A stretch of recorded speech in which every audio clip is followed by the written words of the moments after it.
Now let us read about this last great trump, because in Isaiah, Yeshayahu 27, we have already discovered that it will be at the sound of the great trumpet, which is always the last sound. So it'll be the last messenger, the seventh one, that is the gathering of the outcasts of Israel. So now let us see what we can discover about this final trump, this last trumpet sound, in 1 Corinthians chapter 15, verse 49. And as we have borne the likeness of the earthly, we shall also bear the likeness of the heavenly. This I say, brothers, that flesh and blood is unable to inherit the reign of Elohim. Neither does corruption inherit incorruption. See, I speak a secret to you, that is a mystery. We shall not all sleep, but we shall be changed in a moment, in the twinkling of an eye. At the last trump, that is the great shofar blast that Isaiah was speaking of. Yeshayahu prophesied in chapter 27 concerning at the last trump.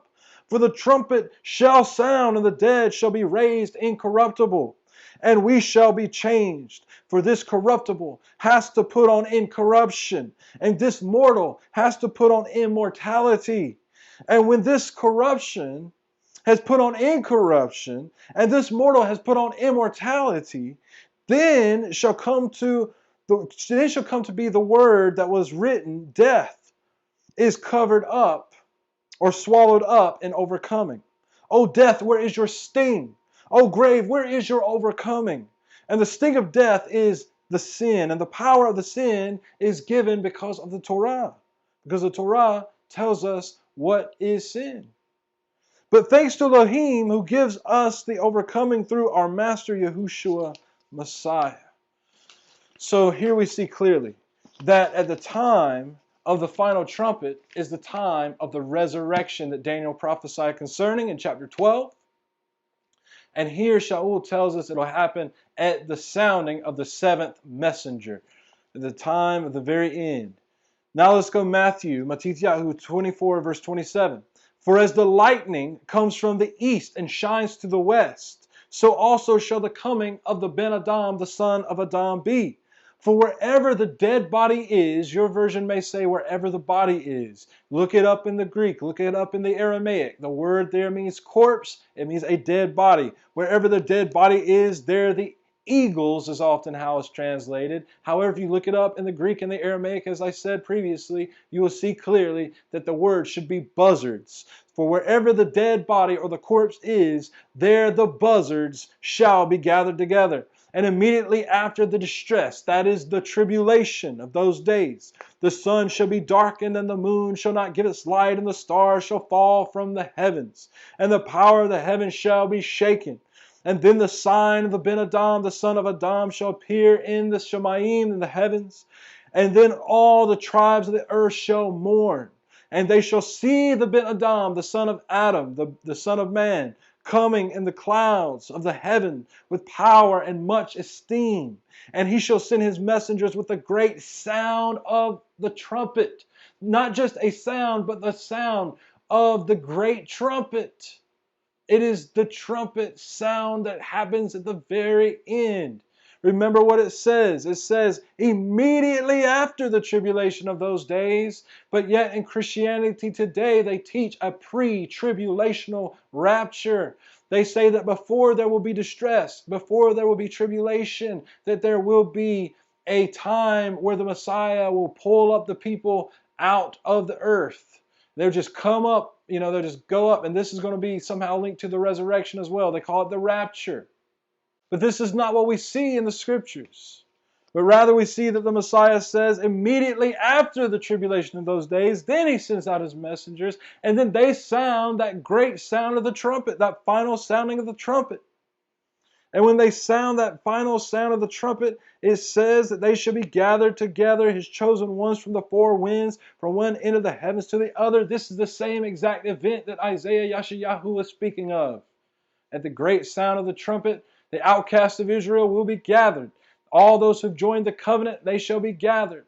Truly, Matthew, Matithyahu, chapters 24 and 25 deserves its own proper study. But if we go to verse 36 of chapter 24, it says, "But concerning that day and that hour, no one knows, not even the messengers, the malachim of the heavens, but my Father only." Now here we see the idiomatic expression for the day that no man knows the day or the hour. Yahushua is actually letting us know here when the exact time is. See, the time of Yom Teruah happens on a day that no man knows the day or hour, because the moon is hidden from 1.5 to 3.5 days before it is seen again, before the new moon is revealed.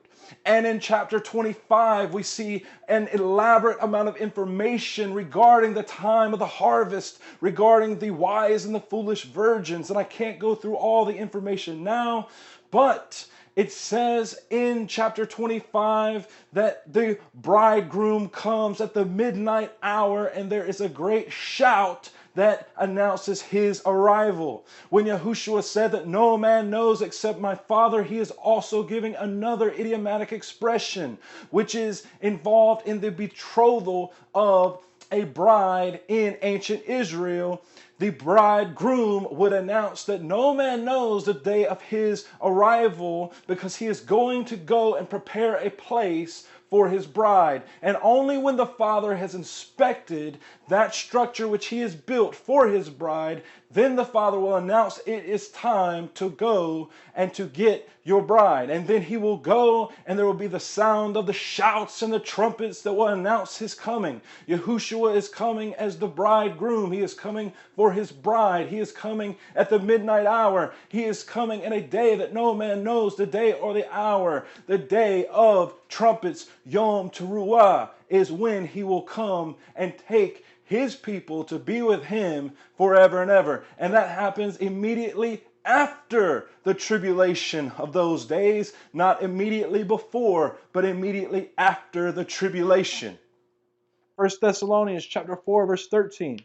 "Now, brothers, we do not wish you to be ignorant concerning those who have fallen asleep, lest you be sad as others who have no expectation. For if we believe that Yahushua died and rose again, so also Elohim shall bring with him those who sleep in Yahushua. For this we say to you by the word of the Master, that we, the living, who are left over at the coming of the Master, shall in no way go before those who are asleep. Because the Master himself shall come down from the Shemayim with a shout, with a teruah, with the voice of a chief messenger, and with the trumpet of Elohim. And the dead in Messiah shall rise first. And we, the living who are left over, shall be caught away together with him in the clouds to meet the Master in the air. And so we shall always be with the Master. So then encourage one another with these words." But it does not say we will always be with the Master in the air, because the kingdom of the heavens is coming to the earth. Yahushua told us how to pray. He says, "Our Father who is in the Shemayim, Kodesh, or set apart is your name. Let your kingdom, your Malkut, come. Let your will be done on the earth as it is in the heavens." So it has to be done on the earth. His kingdom is coming to the earth. We're preparing for the coming of the Messiah's reign on the earth. Revelation chapter 11. We read about the two witnesses in verse 3. Now remember, this is symbolic, because the celebration of Yom Teruah in the times of old would require two witnesses that would come and announce that they had seen the sign of the Rosh Chodesh, of the new moon. And so therefore, the announcing of the two witnesses and the confirming of this, the shofar would sound. Now listen to what happens here. In Revelation chapter 11, verse 3. "And I shall give unto my two witnesses, and they shall prophesy 1,260 days, clad in sackcloth. And when they have ended their witness, the beast coming up out of the pit of the deep shall fight against them and overcome them and kill them. And their dead bodies lie in the street of the great city, which is spiritually called Sodom and Mizraim, where also our Master was impaled. And some of the people and tribes and tongues and nations see their dead bodies, for 3.5 days, and not allow their dead bodies to be placed in tombs. And those dwelling on the earth rejoice over them and exult, and they shall send gifts to each one another, because these two prophets tortured those dwelling on the earth.